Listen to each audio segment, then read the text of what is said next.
Hello दोस्तों, नमस्कार। आप देख रहे हैं यूट्यूब चैनल टेस्यू पॉइंट। उम्मीद करता हूँ आप सब लोग बहुत अच्छे होंगे और आपकी तैयारी बहुत ही बेहतरीन चल रही होगी। तो आज के वीडियो में हम डिस्कस करने वाले हैं यूपी कैडेट के मोस्ट इंपॉर्टेंट क्वेश्चंस, जो कि बाइलिंगुअल रहने वाले हैं, हिंदी इंग्लिश दोनों में डिस्कस करेंगे। आपका एग्जाम जो है नेक्स्ट मंथ होने वाला है, तो आप जितनी ज़्यादा प्रैक्टिस कर लें क्वेश्चन की, उतना ज़्यादा बेटर रहेगा आपके लिए, उतनी ज़्यादा क्लैरिटी डेवलप होगी। तो यहाँ पर हम क्वेश्चन को डिस्कस करेंगे, उनके बारे में अच्छे से जानेंगे किस तरह से क्वेश्चन आ रहे हैं। तो चलिए वीडियो स्टार्ट करते हैं। तो जैसा कि आप स्क्रीन पर देख पा रहे होंगे, यूपी कैडेट प्रैक्टिस क्वेश्चंस, तो जो कि हिंदी इंग्लिश दोनों लैंग्वेज में यहाँ पर होने वाले हैं, उनको हम यहाँ पर पढ़ेंगे। तो चलिए वीडियो स्टार्ट करते हैं पहले क्वेश्चन के साथ। और पहला क्वेश्चन आपके स्क्रीन पे। तो पहला क्वेश्चन ये है, प्लांट पैथोलॉजी से क्वेश्चन आया हुआ है, जो रोग विज्ञान एक ब्रांच है एग्रीकल्चर की। तो क्वेश्चन ये है कि गेहूँ में लगने वाला टुंडू रोग या येलो ईयर रॉट किसकी संयोजन से होता है। तो जो ये टुंडू डिजीज़ है ना, ये दो इसके मतलब कॉजल ऑर्गेनिज्म होते हैं जिसकी वजह से ये होता है। तो ऑप्शन की बात करें यहाँ पर, तो ऑप्शन में है कवक और विषाणु। कवक को बोलते हैं फंगस, ये वायरस। निमेटोड और कवक, निमेटोड और जीवाणु, और केवल विषाणु। ये चार ऑप्शन यहाँ पर दिए गए। तो बात करेंगे इसके राइट आंसर की, तो इसका जो राइट आंसर होगा यहाँ पे वो होगा निमेटोड और जीवाणु। यहाँ पर सी ऑप्शन इसका राइट होगा। ठीक है, तो ये सी ऑप्शन यहाँ पे इसका राइट हो जाएगा। इसके बारे में यहाँ पर हम डायग्राम हमने मेंशन कर रखा है, तो आप देख पा रहे होंगे। इसमें क्या होता है, जो इसकी स्पाइक होती है वो सही से डेवलप नहीं हो पाती है, जिसको हिंदी में बाली बोलते हैं। तो ये सही से डेवलप नहीं हो पाती है, जिससे ये प्रोडक्शन पर बहुत ही ज़्यादा नेगेटिव इम्पैक्ट डालता है। तो जो निमेटोड और जीवाणु से होता है, तो इसमें जो निमेटोड है वो है एंग्विना टिटसाए, यहाँ पर हमने लिख रखा है। और जो इसका जीवाणु होता है जो इसमें, वो है रेथेइस वेक्टर टिटसाए। ये दो इसके कॉजल ऑर्गेनिज्म है जिसकी वजह से ये होता है। तो कभी कभी तो निमेटोड और जीवाणु ऑप्शन में दे देगा, कभी कभी एंग्विना टिटसाए दे देगा, या इसका नाम दे सकता है। ठीक है, रेथेइस वेक्टर टिटसाए। तो आपको ये दोनों याद होने चाहिए, आप इनको लिख सकते हैं।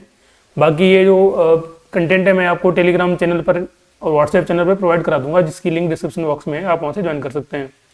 नेक्स्ट क्वेश्चन है, बाजरा में व्यावसायिक स्तर पर संकर बीज उत्पादन के लिए, संकर बीज क्या होते हैं, जो हाइब्रिड सीड्स होते हैं, के लिए जो है किस नर बंध्यता जीन, जिसको मेल स्टेरिलिटी जीन बोलते हैं, का सर्वाधिक उपयोग किया जाता है। तो किस जीन का उपयोग किया जाता है, तो वो यहाँ पर पूछा गया है। तो यहाँ पर जीन के नाम दिए गए हैं। तो पहला है नोरिन-10। तो नोरिन-10 तो यहाँ पे नहीं होगा, क्योंकि नोरिन-10 किस में काम आता है, ये व्हीट में काम आता है। ठीक है, गेहूँ में जो गेहूँ की ड्वार्फनेस होती है वो किसकी वजह से आती है, नोरिन-10 की वजह से आती है। फिर है टिफ्ट 23A, तो ये यहाँ पर राइट हो जाएगा, इसका बी ऑप्शन यहाँ पे राइट होगा। और जो OPEC2 है ये मेज में होता है, तो ये भी नहीं होगा इसमें। और ये DGBU-जीन है, ये किस में आता है, राइस में आता है। तो आपको देख रहे हो एक क्वेश्चन के साथ हमने यहाँ पर 3 और क्वेश्चन डिस्कस कर लिए। तो वो जो गेहूं का बौनापन होता है वो किसकी वजह से आता है, नोरिन-10 की वजह से आता है। मक्के में जो प्रोटीन को जो एनहेंस करता है, आई थिंक वो OPEC2 जीन होता है। और राइस में, राइस की जो डॉर्फनेस रहती है वो DGBU जीन के थ्रू आती है। और जो क्वेश्चन था हमारा कि पर्ल मिलेट में जो मेल स्टेरिलिटी जीन है कौन सा, वो है टिफ्ट 23A। तो यहाँ पर ये राइट हो जाएगा। इसको हम यहाँ पर हाईलाइट कर दे रहे हैं ताकि आप इसको अच्छे से देख पाएं। बाकी अगर हमारे चैनल पर नए तो चैनल को सब्सक्राइब कर सकते हैं, अदरवाइज कोई नहीं। नेक्स्ट क्वेश्चन, इसका देखो एक्सप्लेनेशन भी यहाँ पर हमने मेंशन कर रखा है। तो जो पर्ल मिलेट में नर बंध्यता जीन था वो कौन सा था, टिफ्ट 23A। ठीक है, और इसमें क्या है, जो ये मेल स्टेरिलिटी आती है वो किस टाइप की, ये भी पूछा जाता है। तो ये CGMS टाइप की होती है। CGMS का मतलब क्या है, सी से क्या होगा, साइटोप्लाज्मिक जेनेटिक मेल स्टेरिलिटी का ये प्राथमिक स्रोत है, टिफ्ट 23A। तो आप यहाँ से ये भी समझ सकते हैं कि एक तो ये मेल स्टेरिलिटी के लिए 23A है, साथ में किस टाइप का ये है, CGMS टाइप की मेल स्टेरिलिटी इसमें देखने को मिलती है। यहाँ पर हमने डायग्राम दे रखा है पर्ल मिलेट का, आप देख सकते हैं। नेक्स्ट क्वेश्चन की बात करें, तो अगला क्वेश्चन है हमारा, आम का प्रसिद्ध ब्लैक टिप या कोयलिया रोग मुख्य रूप से ईंट के भट्टों से निकलने वाली किन गैसों के कारण होता है। तो ये क्वेश्चन बहुत बार पूछा गया है यूपी कैडेट में भी और दूसरे एग्जामों में भी। तो विकल्पों की बात करें तो पहला है मीथेन और ओजोन, फिर है sulphur dioxide and carbon monoxide, carbon dioxide और अमोनिया, और नाइट्रोजन ऑक्साइड और क्लोरोफ्लोरोकार्बन। तो देखो दोस्तों, मीथेन तो नहीं होगा, क्योंकि मीथेन तो राइस के फील्ड से निकलता है। ठीक है, या जो दलदली एरिया रहते हैं वहाँ से निकलता है, तो ये तो नहीं होगा। फिर है कार्बन डाइऑक्साइड और अमोनिया, ये भी नहीं होगा। ये भी नहीं है। CFC भी, ये तो जो रेफ्रिजरेशन वाली टेक्नोलॉजी होती है उससे निकलता है, फ्रिज हो गया या कुछ और चीज़ें प्रशीतक जो हो गए ये उनसे निकलता है, ठीक है। लेकिन जो सल्फर डाइऑक्साइड है और कार्बन मोनोऑक्साइड है ये ईंट के भट्टों से निकलती है गैस, तो इसी की वजह से होता है। तो राइट आंसर यहाँ पर आपका हो जाएगा सल्फर डाइऑक्साइड और कार्बन मोनोऑक्साइड। तो इसका एक्सप्लेनेशन देख लेते हैं। तो जो एक ब्लैक टिप डिजीज है किस तरह से दिखता है, आप इस डायग्राम में देखें। जैसे आपने कभी आम देखा होगा तो उसमें कोई इसका एक पर्टिकुलर पार्ट काला होता है, पहले छोटा सा होता है, बाद में ये बढ़ता जाता है और पूरे फ्रूट को बर्बाद कर देता है, ठीक है। इससे इसकी क्वालिटी पर बहुत ही इफेक्ट पड़ता है और इसके एक्सपोर्ट पर भी बहुत ही निगेटिव इफेक्ट पड़ता है। तो यहाँ पर आप देख पा रहे होंगे सल्फर डाइऑक्साइड है और कार्बन मोनोऑक्साइड, ये एक तरीके का फिजियोलॉजिकल डिसऑर्डर होता है जिसको शारीरिक विकार बोलते हैं हिंदी में। तो जो ईंट के भट्टे होते हैं उनमें जो कोयला जलता है उससे गैसें निकलती हैं, स्पेशली सल्फर डाइऑक्साइड की वजह से ये होता है। और ये इस गैस क्या करती है, फलों के सिरों को काला कर देती है और धीरे धीरे इसमें सड़न उत्पन्न हो जाती है, बाद में ये पूरा फ्रूट बेकार हो जाता है। तो आई होप आप डायग्राम से थोड़ा और अच्छे से समझ पा रहे होंगे। तो बढ़ेंगे इसी क्रम में नेक्स्ट क्वेश्चन की ओर। तो अगला क्वेश्चन है हमारा मृदा नमी तनाव से संबंधित। तो प्रश्न ये है कि जो सॉइल मॉइस्चर टेंशन है उसको मापने के लिए जो टूल यूज किया जाता है टेंसियोमीटर, की अधिकतम कितने दबाव तक प्रभावी रूप से काम कर सकता है। तो उसकी मैक्सिमम लिमिट पूछी गई है, वो कितनी होती है। तो आपको यहाँ पर दो तीन चीज़ें और क्लियर करा दें। पहला तो ये कि जो मृदा नमी तनाव वो किससे मापते हैं, टेंसियोमीटर से मापते हैं। इसकी यूनिट क्या होती है, इसकी यूनिट बार होती है, ठीक है। प्रेशर की क्या होती है, बार होती है। तो ऑप्शन में यहाँ पर देखते हैं तो पहला है 0.33 बार, 0.85 बार, 1.5 बार और 15 बार, ये 4 ऑप्शन दिए गए। आप एक काम यहाँ पर और कर सकते हैं कि जो भी हम क्वेश्चन यहाँ पर करा रहे हैं आप उनका स्कोर लिखते रहिए, बाद में हमें कमेंट सेक्शन में बताएं, जिससे आइडिया लगे आपकी कितनी तैयारी चल रही है। तो इसके राइट आंसर की बात करें यहाँ पर तो ये होता है 0.85 बार। जो 0.85 बार है यहाँ तक ही अच्छे से काम कर सकता है, ठीक है। तो यहाँ पर एक करेक्ट आंसर होगा बी ऑप्शन। तो यहाँ पर लिखा भी है, हमने इसका एक्सप्लेनेशन भी दे रखा है कि टेंसियोमीटर 0.85 बार से अधिक तनाव पर काम करना बंद कर देता है, इसलिए केवल रेतीली और दोमट मिट्टी के लिए उपयुक्त है। तो आप एक पॉइंट यहाँ पर ये मिलता है हमें, जो सैंडी सॉइल होती है, ठीक है, और दोमट जो लोमी सॉइल है उसमें ये बहुत अच्छे से काम करता है। यहाँ पर ये जो हमने टूल दे रखा है टेंसियोमीटर का, आप देख सकते हैं। आगे बढ़ते हैं इसी क्रम में नेक्स्ट क्वेश्चन की ओर। अगला क्वेश्चन ये भी एंटोमोलॉजी का क्वेश्चन है, एंटोमोलॉजी पैथोलॉजी से रिलेटेड क्वेश्चन है। तो जो यहाँ पर ये क्वेश्चन है, टमाटर और पपीते में भयंकर तबाही मचाने वाले लीफ कर्ल वायरस को एक पौधे से दूसरे पौधे में फैलाने का काम कौन सा कीट करता है।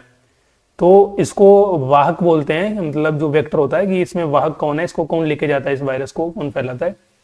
ऑप्शंस में है माहू, एफिड, सफ़ेद मक्खी, इसको बेमेसिया टेबेसाई बोलते हैं, थ्रेप्स और जेसिड्स। कभी कभी ऑप्शन में वाइट फ्लाई ना देके बेमेसिया टेबेसाई दे देते हैं, तो आप इसको भी थोड़ा, इसका जो वैज्ञानिक नाम है वो याद रखें। तो यहाँ पर जो राइट आंसर है वो सफ़ेद मक्खी है, बेमेसिया टेबेसाई, ठीक है। अब इसके बारे में थोड़ा और अच्छे से जानते हैं। तो आप ये डायग्राम देख रहे होंगे, ये वाइट फ्लाई का यहाँ पर हमने मेंशन कर रखा है। तो इसमें सफ़ेद मक्खी क्या करती है, टमाटो में और पपाया में लीफ कर्ल वायरस की ये वेक्टर होती है। और जब अगर इस मतलब इस वायरस को रोकना है तो आप कैसे रोकेंगे, तो वायरस को तो नहीं रोकना होता है, इसमें जो इसका वाहक है, मतलब जो ये वेक्टर है सफ़ेद मक्खी, इसके लिए हमें इंसेक्टिसाइड का यूज करना पड़ता है, तब ये जो है समस्या रुक जाती है। नेक्स्ट क्वेश्चन की बात करें तो अगला क्वेश्चन है, दुधारू पशुओं में थनैला रोग जो मेस्टाइटिस होती है का प्रारंभिक अवस्था में पता लगाने के लिए कौन सा परीक्षण किया जाता है। तो ऑप्शन में है हंसा परीक्षण, strip cup test, California mastitis test और बी और सी दोनों। तो हंसा परीक्षण तो पानी की मिलावट के लिए किया जाता है, तो ये तो गलत हो जाएगा। स्ट्रिप कप टेस्ट भी किया जाता है और कैलिफोर्निया मेस्टाइटिस टेस्ट भी किया जाता है। तो यहाँ पर ये दोनों सही होंगे, तो इस वजह से क्या हो जाएगा, हमारा डी ऑप्शन राइट होगा, बी और सी दोनों। इसको और अच्छे समझते हैं। तो जो यहाँ पर ये देखो किट की मैंने फोटो लगा रखी है, आप ये देख सकते हैं, ये कैलिफोर्निया मेस्टाइटिस टेस्ट किट है। इसकी हेल्प से क्या होता है कि जो थैलेला डिजीज होती है उसकी प्रारंभिक स्टेज को पता लगाने के लिए इसका यूज किया जाता है, और स्ट्रिप कप टेस्ट का भी यूज किया जाता है। तो ये दोनों ही कैसे हैं, ये जो थनों में उनके संक्रमण हो जाता है और दूध में सोमेटिक सेल्स की जो ग्रोथ होती है उसका पता लगाने के लिए किया जाता है। तो आप ये अच्छे से समझ गए होंगे। अगले क्वेश्चन की ओर बढ़ते हैं। नेक्स्ट क्वेश्चन है हमारा, आलू की खेती में ट्रू पोटैटो सीड, एक कॉन्सेप्ट होता है ट्रू पोटैटो सीड का, टीपीएस जिसको बोलते हैं, तकनीक का उपयोग करने पर प्रति हेक्टेयर कितने बीजों की आवश्यकता होती है। तो पहले तो इनके ऑप्शन की हम बात करें तो ऑप्शन में है 10 से 20 ग्राम, 100 से 150 ग्राम, 500 से 600 ग्राम और 1.5 से 2 किलो के आसपास। ठीक है, तो ये 4 ऑप्शन दिए गए थे। तो पहले आप समझिए ट्रू पोटैटो सीड क्या होता है। ये एक्चुअल में पोटैटो के सीड होते हैं। जैसे जो कमर्शियली हम पोटैटो ग्रो करते हैं वो तो हम प्रोपोगेशन के थ्रू करते हैं कि मतलब उनका ट्यूबर लगा देते हैं, उससे कर लेते हैं। बट पोटैटो में भी सीड्स होते हैं, वो कैसे होते हैं वो हम आपको यहाँ समझाते हैं नेक्स्ट डायग्राम में। तो इसको एक बार देख लेते हैं। तो जैसा कि आप डायग्राम में देख पा रहे होंगे, यहाँ डायग्राम में हमने मेंशन कर रखा है। कुछ आपने पोटैटो के प्लांट्स ऐसे देखे होंगे जिसमें ऊपर फूल आता है। ठीक है, तो उनमें जो पहले मतलब फूल आएगा उसके बाद उसमें कुछ टमाटर की तरह ऐसे बेरीज लगी होती हैं, पोटैटो बेरीज जिसको बोलते हैं। तो इन्हीं बेरीज के अंदर क्या होता है, सीड्स होते हैं, ट्रू पोटैटो सीड्स होते हैं। तो ये जो आप देख पा रहे होंगे डायग्राम में, ये आलू के बीज हैं, यही आलू के सीड्स हैं। बट होता क्या है कि व्यावसायिक उत्पादन के लिए इसके थ्रू उत्पादन करना थोड़ा महंगा पड़ेगा, उसमें टाइम भी ज़्यादा लगता है। इस वजह से जो फार्मर्स वो क्या करते हैं, ट्यूबर को लगा के अपनी क्रॉप ग्रो करते हैं। ठीक है, कल्टीवेशन करते हैं। लेकिन एक इसका भी कॉन्सेप्ट है ट्रू पोटैटो सीड का। तो जो ये टीपीएस है, इसमें जो सीड रेट की रिक्वायर्ड होती है पर हेक्टेयर वो होती है 100 से 150 ग्राम के बीच। यहाँ पर बी ऑप्शन राइट हो जाएगा। ठीक है, और ये जो टेक्नोलॉजी है, टेक्निक है, इसका यूज जो किया था, खोज करी थी डॉक्टर रामानुजम द्वारा विकसित। तो इनका भी नाम पूछा जाता है इन वैज्ञानिक का, डॉक्टर रामानुजम। इस तकनीक में कंद के बजाय सीधे बीजों का उपयोग किया जाता है, जिससे 100 से 150 ग्राम बीज प्रति हेक्टेयर ही पर्याप्त होते हैं।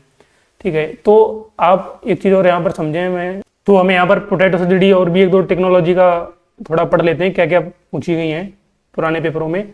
तो इसमें था कि ट्रू पोटैटो सीड के बारे में। तो इस तरह की एक और टेक्नोलॉजी होती है। तो ये तो थी टीपीएस जिसके बारे में अभी हमने पढ़ा। तो टीपीएस स्टैंड्स करती है ट्रू पोटैटो सीड। ठीक है, तो ट्रू पोटैटो सीड में सीड रेट कितनी रहती है, 100 से 150 ग्राम के बीच। और इसको डेवलप किया था रामानुजन ने।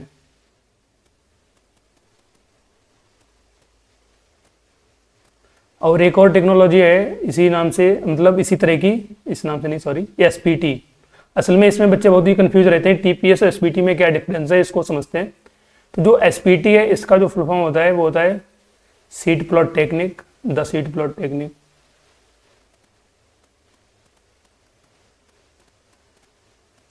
और जो सीड प्लॉट टेक्निक है ये क्यों जरूरी है, ये वायरस फ्री,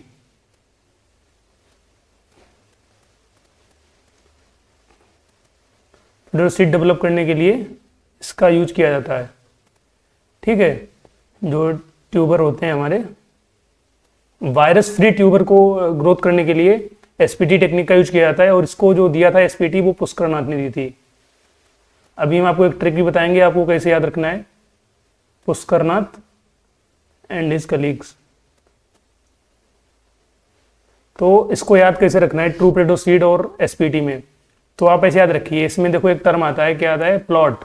इसमें एक वर्ड आया प्लॉट, ऐसे याद रखिए। तो आप एक ट्रिक बना सकते हैं जो मैंने बनाई थी अक्सर, पुष्कर का प्लॉट, ऐसे याद रखिए आप, पुष्कर का प्लॉट।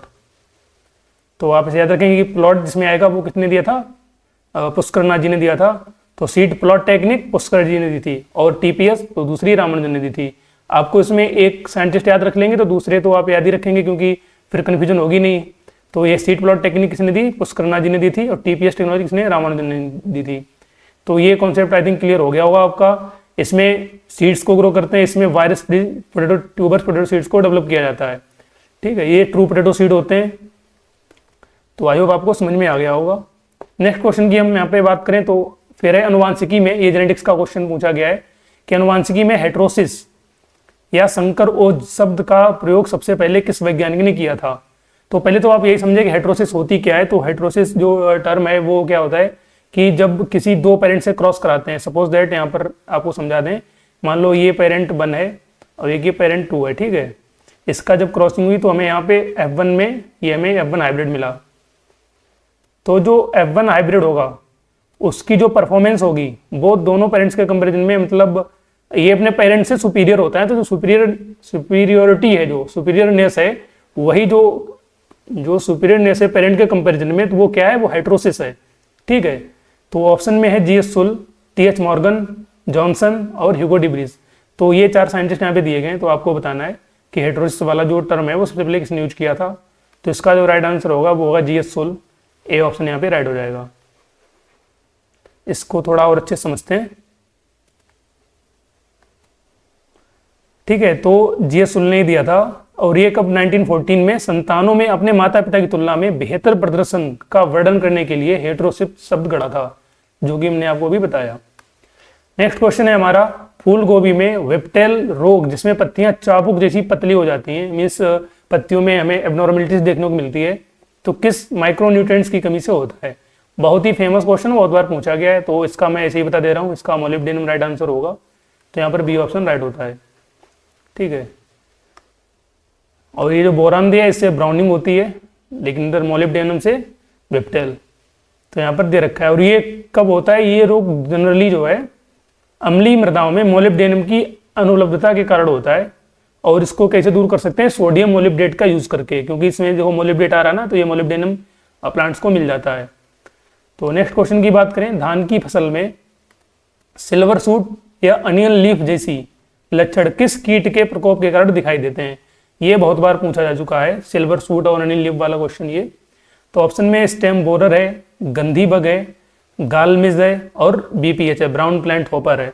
तो ये 4 ऑप्शन दिए। इसमें क्या होता है कि जो पत्तियां रहती है ना, उस पर सिल्वर क्या है, सिल्वर चांदी को बोलते हैं, हल्की सी सफेदी आने लगती है और वो जैसी प्याज की पत्तियां होती हैं उस टाइप से उसका साइज होने लगता है धीरे धीरे। तो यही इसके कैरेक्टर के नाम से ही इसका नाम रखा गया है। तो इसका जो राइट आंसर होगा वो गालमिज होगा, ठीक है। और गालमिज जो ओरेजेलिया और राइजे जिसके नाम से जाना जाता है, धान के तने में प्रवेश कर जाता है, जिससे पत्तियां चांदी जैसी सफेद और प्याज की पत्तियों जैसी खोखली हो जाती हैं।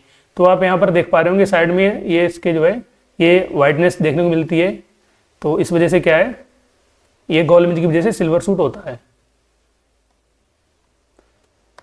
नेक्स्ट क्वेश्चन की बात करें, मुर्गियों में होने वाला सबसे घातक और संक्रामक रोग रानीखेत रोग जो है किसके कारण होता है। तो ऑप्शन की बात करें यहाँ पर, तो बैक्टीरिया है, वायरस, प्रोटोजोआ और कवक। तो इसका जो राइट आंसर होगा वो होगा वायरस। ये वायरस के थ्रू होता है, वायरल डिजीज है एक, ठीक है। और ये भयंकर वायरल बीमारी है, अगर ये एक बार हो जाती है तो इसको रोकना बहुत ही मुश्किल पड़ता है। इस वजह से जो स्टार्टिंग की फेज होती है, जो चूजे होते हैं, उसी टाइम से इनको वैक्सीन लगानी स्टार्ट कर दी जाती है। तो इसका राइट आंसर बी ऑप्शन होगा यहाँ पे, वायरस, ठीक। नेक्स्ट क्वेश्चन की बात करें, सीड डोरमेंसी या बीज सुप्तावस्था या सुसुप्तावस्था। तो पहले तो समझिए कि सीड डोरमेंसी होती क्या है। तो जनरली कुछ प्लांट्स के अंदर क्या देखा जाता है कि जब हार्वेस्टिंग के बाद सीड उनसे अलग किया जाता है थ्रेसिंग के थ्रू, तो सीड क्या होता है, सीड अगर उसे आप तुरंत जर्मिनेट कराना चाहो तो वो नहीं होता है, क्योंकि उसमें एक रेस्टिंग फेज में होता है, उस टाइम पे वो रेस्ट कर रहा होता है। रेस्ट करने का मतलब है कि जो उसके अंदर फिजियोलॉजिकल और मेटाबॉलिक एक्टिविटीज हैं एकदम बहुत ही कम हो जाती हैं, ठीक है। बट वो लिविंग रहता है, बट स्लो हो जाती है। तो उसको दूर करने के लिए कुछ केमिकल्स का यूज किया जाता है, ठीक है। तो उनसे क्या होता है, इनकी जो सीड डोरमेंसी है वो टूट जाती है और उसके अंदर जो भी मेटाबॉलिक फिजियोलॉजिकल एक्टिविटी होती है वो स्टार्ट हो जाती हैं जर्मिनेट करने के लिए, ठीक है। तो कुछ में डोरमेंसी पाई जाती है, कुछ में डोरमेंसी नहीं पाई जाती है। तो इसमें ये पूछा गया कि उनके अंकुरण को बढ़ावा देने के लिए सबसे प्रभावी पादप हार्मोन कौन सा है, वो आपको यहाँ बताना है। तो ऑप्शन की बात करें तो ऑक्सिन है, एब्सिसिक एसिड है, जिब्रेलिक एसिड और एथिलीन है। ये 4 ऑप्शन दिए गए हैं। तो इसका जो राइट आंसर है वो है जिब्रेलिक एसिड। जिब्रेलिक एसिड का काम क्या रहता है, अंकुरण को बढ़ावा देता है। तो जिब्रेलिक एसिड ये GA3 के नाम से है, अंदर एंजाइम को सक्रिय करता है जो सुप्तावस्था को तोड़कर अंकुरण शुरू करते हैं। और इसके अपोजिट में कौन सा है, ABA, एब्सिसिक एसिड, ये इसके जस्ट अपोजिट में काम करता है। तो ये तो हो गया मतलब सीड डोरमेंसी को ब्रेक करने के लिए, और सीड डोरमेंसी को इनहेंस करने के लिए ABA होता है, एब्सिसिक एसिड होता है। तो आप, और ऐसा ही पूछा था एंटी जिब्रेलिक कौन सा है, तो एंटी जिब्रेलिक भी एब्सिसिक एसिड है। तो यहाँ पर आपके 3 पॉइंट तैयार हो गए। आगे बढ़ते हैं। भारत में रिले क्रॉपिंग की अवधारणा, जहां पहली फसल कटने के से पहले ही दूसरी फसल बो दी जाती है, किसने प्रस्तुत की? तो रिले क्रॉपिंग दोस्तों, ये क्वेश्चन आपके एजीटी एग्जाम में भी आया था और ये एंट्रेंस एग्जाम में भी अक्सर पूछा जाता है। ठीक है, तो रिले क्रॉपिंग पहले समझते हैं क्या है। रिले क्रॉपिंग आप ऐसे समझिए,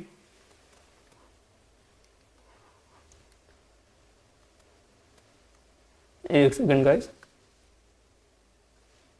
सपोज दैट ये फील्ड है आपका और इसमें आपने जो है क्रॉप ग्रो कर रखी है, ये पहले से ही एक फसल बोई हुई है इसमें।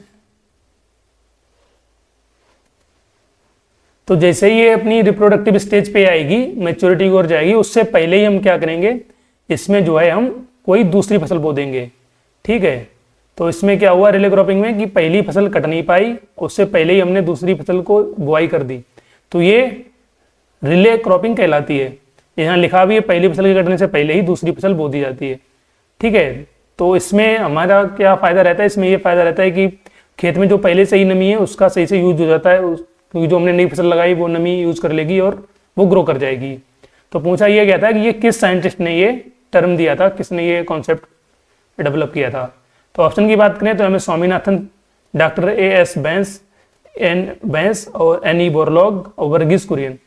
तो इसका जो राइट आंसर है वो बी ऑप्शन होगा यहाँ पे, डॉक्टर एस एस बैंस, इन्होंने ये कॉन्सेप्ट दिया था। अब इसके अलावा जो और साइंटिस्ट हैं इनके बारे में जान लेते हैं। तो एम एस स्वामीनाथन को आप जानते होंगे, ग्रीन रेवोल्यूशन के लिए रिस्पॉन्सिबल थे इंडिया में।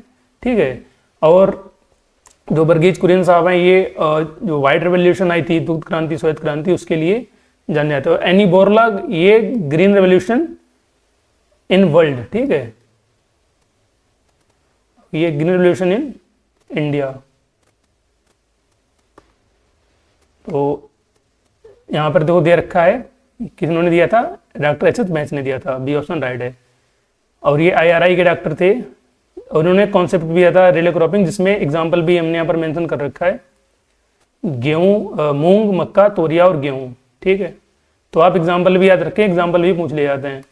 नेक्स्ट क्वेश्चन की बात करें कि ओट की फसल किस पोषक तत्व की कमी के लिए एक बेहतरीन सूचक के रूप में कार्यवाह करती है। मीन्स इसको मैं थोड़ा एक बार समझा दूं आपको कि कुछ प्लांट्स ऐसे होते हैं जो पर्टिकुलर न्यूट्रिएंट की कमी पर या अधिकता पर वो कुछ लक्षण प्रकट करते हैं, तो ऐसे पौधों को क्या बोला जाता है, ऐसे पौधों को इंडिकेटर प्लांट बोला जाता है, जो हमें इंडिकेट करें कि मिट्टी में किस तत्व की कमी है। तो हर तत्व के लिए कोई न कोई पौधा अलग होता है। तो इसमें जई का पूछा गया, जिसको हम ओट बोलते हैं, कि जई किस तत्व के लिए जानी जाती है, किस तत्व के लिए इंडिकेटर प्लांट है।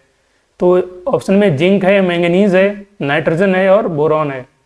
तो इसका जो राइट आंसर होगा यहाँ पे वो होगा मैंगनीज। और इसकी मैंगनीज की वजह से इसमें एक डिसऑर्डर भी आता है, ग्रे स्पेका पोर्ट्स। आप इसको एकदम जो है ताला मार लीजिए इस पॉइंट पे, ये बहुत बार पूछा गया है बहुत सारे पेपरों में, ग्रे स्पेका पोर्ट्स।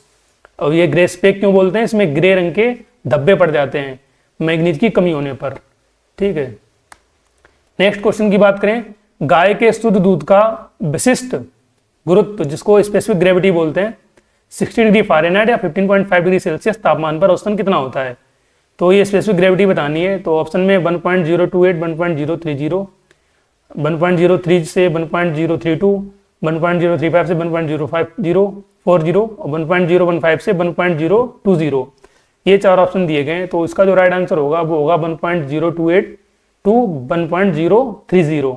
यहाँ पर ए ऑप्शन राइट हो जाएगा। ठीक है, यहाँ पर देखो गाय भैंस दोनों का हमने यहाँ पर दे रखा है नीचे एक्सप्लेनेशन में। तो गाय का तो है 1.028 से 1.030, जबकि भैंस का इससे थोड़ा सा ज़्यादा होता है, तो 1.030 से 1.032।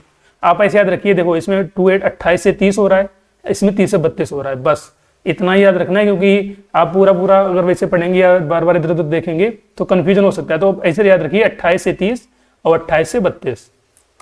नेक्स्ट क्वेश्चन की बात करें, काली कपास मृदा, जिसको ब्लैक कॉटन सॉइल बोलते हैं, जिसमें फैलने और सिकुड़ने का विशेष गुण होता है, किस सॉइल एडर के अंडर आती है। ठीक है, तो ये स्वेलिंग एंड श्रिंकिंग कंडीशन पूछी गई है। तो ऑप्शन में एल्फीसॉल्स है, एरिडोसॉल्स है, वर्टिसॉल है और इंसेप्टिसॉल है। तो ये आपको यहाँ पर बताना है। ठीक है, तो दोस्तों जो ब्लैक कॉटन सॉइल होती है या इसमें जो स्वेलिंग और श्रिंकिंग की स्पेशलिटी पाई जाती है, तो ये वर्टिसॉल के अंदर आती है। तो वर्टिसॉल्स में तो इसका सी ऑप्शन राइट हो जाएगा। आप इसको याद कैसे रखना है, आप इसको ऐसे याद रख सकते हैं, अपनी ट्रिक बना लीजिए, बर्टी ब्लैक, ठीक है, बर्टी ब्लैक, तो Bertie soil means black soil, ऐसे याद रख सकते हैं। यहाँ पर हमने डायग्राम भी दे रखा है, जो आप ये देख रहे हैं ये ब्लैक सॉइल्स का ही एक डायग्राम है, जिसमें ये देखो, अगर आप थोड़ा ध्यान से देख पा रहे होंगे तो यहाँ पर ये चटकने के कुछ चिन्ह यहाँ पर दिखाई दे रहे हैं। यहाँ पर मिट्टी अलग अलग सी हो रखी है, तो ये पहले सिकुड़ती है फिर फैलती है तो मिट्टी चटक सी जाती है, तो ये दरारें आप देख पा रहे होंगे, तो ये किसकी हैं, ये स्वेलिंग श्रिंकिंग की वजह से ही हैं। तो ये किसमें आता है, वर्टिसोल्स के अंडर आता है। और वर्टिसोल्स में एक खनिज होता है मोंट मोरिलोनाइट, क्ले खनिज की अधिकता होती है, जिससे क्या होता है, जब ये गीली होती है तो फूल जाती है और सूखने पर गहरी दरारें पड़ जाती हैं, तो आप ये देख पा रहे होंगे। तो उम्मीद करता हूँ कि क्वेश्चन आपको अच्छे लग रहे होंगे, आपको समझ में आ रहे होंगे। तो अगर हमारे चैनल पर आप नए तो चैनल को सब्सक्राइब कर सकते हैं। यहाँ पर डेली क्वेश्चंस आपको देखने को मिलेंगे जब तक आपका पेपर हो नहीं जाता है, ताकि अगली तैयारी बेहतर से और बेहतरीन हो पाए और आप अच्छी रैंक लेके एडमिशन पा पाएँ। आपकी जानकारी के लिए बता दूं, ये एग्जाम मैंने खुद निकाला हुआ है। मेरी graduation Acharya Narendra Dev university of agriculture technology Ayodhya से है और मेरी मास्टर्स मेरठ यूनिवर्सिटी से है। तो मुझे थोड़ा सा तो आइडिया है कि इस पेपर में किस तरह से पेपर आते हैं और आप किस तरह से स्टडी करेंगे, अपनी डिस्कशन करेंगे, जिससे आप अच्छी रैंक ला पाएँ। तो इसी क्रम में आगे बढ़ते हैं। नेक्स्ट क्वेश्चन है, बाजरा का अर्गट या चेपा रोग किस रोग जनक के कारण होता है, जो जानवरों और इंसानों के लिए जहरीला होता है, माइकोटॉक्सिन का काम करता है, तो वो यहाँ पर आपको बताना है, ठीक है। तो ऑप्शन में क्लेविसेस फ्यूसिफॉर्मिस, स्क्लेरोस्पोरा ग्रेमनिकोला, पाइथेमिस स्पीसीज, अल्टरनेरिया स्पीसीज, ये कॉजल ऑर्गेनिज्म दे रखे हैं। तो आपको बताना है कि बाजरा का जो अर्गट है वो किसकी वजह से होता है, और इसमें माइकोटॉक्सिन भी होता है जो इंसानों के लिए जहरीला होता है। तो इसका जो राइट आंसर है वो क्लेविसेप्स फ्यूसिफॉर्मिस है, यहाँ पर हमने मेंशन कर रखा है। एक सेकंड गाइस, तो क्लेविसेप्स फ्यूसिफॉर्मिस है, यहाँ पर ए ऑप्शन राइट होगा।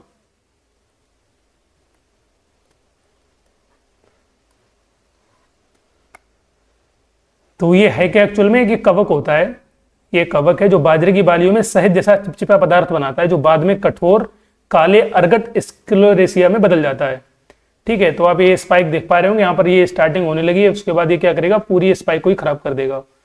नेक्स्ट क्वेश्चन की बात करें, विश्व में व्यावसायिक रूप से उत्पादित होने वाला सबसे पहला शाकनाशी कौन सा था। ऑप्शन की बात करें तो ग्लाइफोसेट है, एट्रेजीन है, 2,4-D है और पेंडामिथिलिन है। तो इसका जो राइट आंसर है दोस्तों वो 2,4-D है। और 2,4-D किसके लिए जाना जाता है, ये सेलेक्टिव हर्बिसाइड था जो चौड़ी पत्ती वाले खरपतवारों को मारता है। तो इसमें क्वेश्चन दो तरह से बनता है कि एक तो चौड़ी पत्ती मारने वाला खरपतवार कौन सा है, खरपतवार को मारने वाला हर्बिसाइड कौन सा है, तो वो 2,4-D है। और सबसे पहला डेवलप हुआ है वो भी 2,4-D है, और 1940 के दशक में डेवलप हुआ था। यहाँ पर आप ये ट्रैक्टर देख पा रहे होंगे जो स्प्रेयर के साथ ये स्प्रे कर रहा है। नेक्स्ट क्वेश्चन की बात करें यहाँ पे, तो अमरूद जो गुआवा की अत्यंत घन बागवानी जिसको मीडो ऑर्चर्ड सिस्टम बोलते हैं, जिसमें पौधों को बहुत करीब 2x1 मीटर लगाया जाता है, ये भारत में कहाँ विकसित करी गई थी। ऑप्शन में है IIHR Bangalore, CISH Lucknow, IRI new Delhi और GBPUIT पंतनगर। तो दोस्तों जो ये मीडो ऑर्चर्ड कॉन्सेप्ट है ये CISH लखनऊ द्वारा डेवलप की गई है, जिसको सेंट्रल इंस्टीट्यूट ऑफ सब ट्रॉपिकल हॉर्टिकल्चर के नाम से जानते हैं, ठीक है। फुल फॉर्म भी आप याद रखना है। जो IIHR है Indian institute of horticultural research, Indian agricultural research institute, और ये Govind Vallabh Pant university of agriculture and technology Pantnagar. तो जो ये टेक्निक है मीडो ऑर्चर्ड सिस्टम, ये CISH लखनऊ ने डेवलप करी है, जिसमें क्या है कि एक्चुअली ये तकनीक तो एक इजरायली टेक्निक थी, इसको अपनाया है जिसे पर हेक्टेयर 5,000 तक प्लांट्स लगाए जा सकते हैं, ठीक है। चलो आगे बढ़ते हैं इसी क्रम में, थोड़ा पानी पी लेते हैं। तो दोस्तों यहाँ पर जो क्वेश्चन है हमारा, वो क्वेश्चन ये है कि विविधता के समजात श्रेणी का नियम, law of homologous series of variation का प्रतिपादन किसने किया था, तो वैज्ञानिक का नाम बताना है। ऑप्शन में NI वेबलोब, आपने इनका नाम बहुत सुना होगा, फिर है Charles Darwin, Thomas Hunt Morgan और ग्रेगर मेंडल, ये चार ऑप्शन दिए गए हैं। तो आपको बताना था law of homologous series variation का कॉन्सेप्ट किसने दिया था। तो इसके राइट आंसर की बात करें यहाँ पे, तो राइट आंसर होगा NI वेबलोब, ठीक है। यहाँ पर ए ऑप्शन राइट हो जाएगा।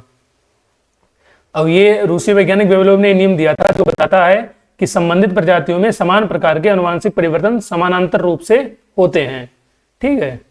नेक्स्ट क्वेश्चन है, नाइट्रिफिकेशन प्रक्रिया में कौन सा सूक्ष्म जीव बैक्टीरिया अमोनिया को नाइट्राइट में परिवर्तित करने का पहला कदम उठाता है?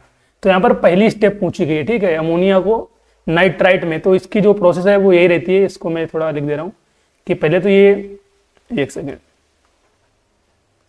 ये जैसे अमोनिया यहाँ पे रहती है अमोनिया, और इससे ये आगे बढ़ के नाइट्राइट में कन्वर्ट होता है NO2 1 नेगेटिव, और फिर आगे चल के NO3 1 नेगेटिव। तो ये नाइट्राइट है, ये नाइट्रेट है, ठीक है, ये क्या है आपका नाइट्रेट है और ये नाइट्राइट है। तो इसमें जो क्वेश्चन पूछा गया वो ये पूछा गया है कि अमोनिया से नाइट्राइट में, यहाँ से आने में, यहाँ से जो कन्वर्ट होने में कौन सा बैक्टीरिया हेल्प करता है? तो ऑप्शन में नाइट्रोबैक्टर है, नाइट्रोसोमोनास है, राइजोबियम है और एजोटोबैक्टर है। तो यहाँ पर मैं आपको बता दूं, तो इसमें जो नाइट्रोसोमोनास है वो इसमें हेल्प करता है, ठीक है, यहाँ पर दे रखा है हमने आंसर में। तो नाइट्रोसोमोनास यहाँ पर काम करता है पहली स्टेप पे, ठीक है, यह नाइट्रोसोमोनास यहाँ पे काम करता है। और यहाँ पर कौन सा काम करता है? यहाँ पर नाइट्रोबैक्टर करता है। तो आपको पहले सवाल अच्छे से पढ़ना है, क्या पूछा गया प्रश्न में। तो अमोनिया से नाइट्राइट पूछा गया है, तो अमोनिया से नाइट्राइट नाइट्रोसोमोनास करेगा। अब जब अगर नाइट्राइट से नाइट्रेट पूछा जाए तो नाइट्रोबैक्टर करेगा। तो बात होगी इन दोनों बैक्टीरिया की, तो यहाँ पर राइट आंसर बी ऑप्शन है। बात करें राइजोबियम की, तो राइजोबियम आपको पता होगा, जिन्हें नहीं पता उनके लिए बता दें। राइजोबियम जो दलहनी फसलें होती हैं उनकी जड़ों में नोड्यूल्स पाए जाते हैं, एक ग्रंथियां, अलग से ग्रंथियां कुछ पाई जाती हैं जिनके अंदर ये राइजोबियम रहते हैं। और ये क्या करते हैं, जो वातावरण की नाइट्रोजन होती है उसको मिट्टी में अवेलेबल फॉर्म में फिक्स करते हैं, जिससे मिट्टी की उर्वरता बढ़ती है, ठीक है। और एजोटोबैक्टर ये सीरियल्स में जनरली यूज किया जाता है। नेक्स्ट क्वेश्चन की बात करें तो यहाँ पर वही दे रखा है जो मैंने आपको अभी समझाया था। अगला क्वेश्चन है, मक्का की फसल में व्हाइट बर्ड रोग किस पोषक तत्व की भारी कमी का संकेत है? तो व्हाइट बर्ड बताना, ये भी बहुत बार पूछा जा चुका है। ऑप्शन में आयरन है, जिंक है, सल्फर है, मैग्नीशियम है। तो राइट आंसर इसका जिंक होता है, ठीक है। यहाँ दे रखा है जिंक। जिंक की कमी से मक्के में नई निकलने वाली पत्तियां पूरी तरह सफेद या हल्के पीले रंग की होने लगती हैं। तो आप यहाँ पर देख पा रहे होंगे, ये जो पत्ती का पार्ट है कैसा हो रहा है, ये पहले पीला हो रहा है फिर सफेद होता जा रहा है। तो ये सब क्या व्हाइट बर्ड के सिम्टम होते हैं। तो इसको दूर करने के लिए जिंक फील्ड में अप्लाई किया जाता है। 8 क्वेश्चन और बचे दोस्तों, 30 क्वेश्चन की सीरीज है, ठीक है। तो नेक्स्ट क्वेश्चन है, भारत में कृषि मौसम विज्ञान एग्रीकल्चरल मेट्रियोरोलॉजी का जनक किसे माना जाता है, वो आपको बताना है। तो ऑप्शन में है MS स्वामीनाथन साहब, LA रामदास, PR पिसोरटे और DAV कृष्णा राव। तो जो भारत में कृषि मौसम विज्ञान का जनक माना जाता है, फादर ऑफ एग्रीकल्चर मेट्रियोरोलॉजी, वो LA रामदास जी हैं। तो यहाँ पर बी ऑप्शन राइट हो जाएगा। नेक्स्ट क्वेश्चन, इसको थोड़ा समझ लेते हैं। यहाँ पर देखो इन्हें क्यों माना जाता है, क्योंकि इन्होंने 1932 में पुणे में कृषि मौसम विज्ञान विभाग की स्थापना करी थी। यहाँ पर एक मेट्रोलॉजी का टूल दे रखा है जो मौसम की जानकारी को मापता है। तो यहाँ पर बी ऑप्शन राइट हो जाएगा, LA रामदास। नेक्स्ट क्वेश्चन की बात करें तो जो अगला क्वेश्चन है यहाँ पे दोस्तों हमारा, उस क्वेश्चन को पढ़ते हैं। गन्ने की फसल की सबसे गंभीर बीमारी लाल सड़न रेड रॉट के विरुद्ध बीज को उपचारित करने के लिए किस रसायन या फफूंदनाशक का सबसे अधिक उपयोग किया जाता है, वो यहाँ पर बताना था। तो ऑप्शन की बात करें तो यहाँ पर ऑप्शन में है एग्लाल, एरिटॉन, 2,4-D, मेलाथियोन, स्ट्रेप्टोमाइसिन। तो इसका जो राइट आंसर है वो एग्लाल एरिटॉन है। एग्लाल से कर सकते हैं या एरिटॉन से कर सकते हैं। मैं आपको यहाँ पर कुछ चीज़ें बता दूं, जैसे कुछ ऐसे केमिकल हैं जो पर्टिकुलर क्रॉप के लिए जाने जाते हैं। जैसे व्हीट में उसको मारने के लिए आई थिंक गेहूं का जो मामा होता है उसे मारने के लिए आइसोप्रोटेरॉन का यूज़ करते हैं। इसमें जो है ट्रीटमेंट के लिए एग्लाल एरिटॉन का यूज़ कर रहे हैं। मेज में एट्राजिन सिमाजिन का यूज़ करते हैं। तो धीरे धीरे हर क्वेश्चन को हम यहाँ पे डिस्कस करते जाएंगे, ठीक है। तो आगे बढ़ते हैं। तो आप यहाँ पर देख पा रहे होंगे, तो लाल सड़न जो होती है गन्ने में, रेड रॉट जिसको बोलते हैं, इसमें क्या होता है, सीड को ट्रीट करके ट्रांसप्लांटेशन किया जाता है, ट्रांसप्लांट किया जाता है। तो एग्लाल एरिटॉन है, आप ये देख रहे हो लाल सड़न हो रखी है कैन के अंदर। तो गन्ने के टुकड़ों को बोने से पहले 0.25% एग्लाल एरिटॉन जिसमें मरकरी होती है के घोल में डुबोया जाता है, जिससे क्या होता है लाल सड़न बीमारी नहीं लगती है और इसके होने के चांस बहुत ही कम हो जाते हैं। नेक्स्ट क्वेश्चन की बात करें तो अगला क्वेश्चन है हमारा, जीरो टिलेज या नो टिल फार्मिंग के जनक किसे जाना जाता है। ऑप्शन में जेथरो टुल हैं, ग्लोवर वी ट्रिपलेट हैं, पीटर डी क्रिसेंजी हैं और नॉर्मन ई बोरलॉग हैं। तो इसका जो राइट आंसर होगा दोस्तों वो होगा B option, Glover V Triplett father of zero tillage के नाम से जाने जाते हैं। यहाँ पर जो और साइंटिस्ट हैं उनके बारे में हम बात करें यहाँ पे, तो जैसे जो जेथरो टुल साहब हैं, इन्होंने क्या किया था, जेथरो टुल ने सामान्य वीड और टिलेज शब्द दिए। इन्होंने कौन से दिए, इन्होंने तो वीड शब्द दिया है, वीड इसको खरपतवार बोलते हैं, और इन्होंने टिलेज वर्ड दिया है। और ग्लोवर वी ट्रिपलेट ये तो फादर ऑफ जीरो टिलेज हैं ही, फादर ऑफ जीरो टिलेज। और जो पीटर डी क्रिसेंजी हैं ये I think father of agronomy है।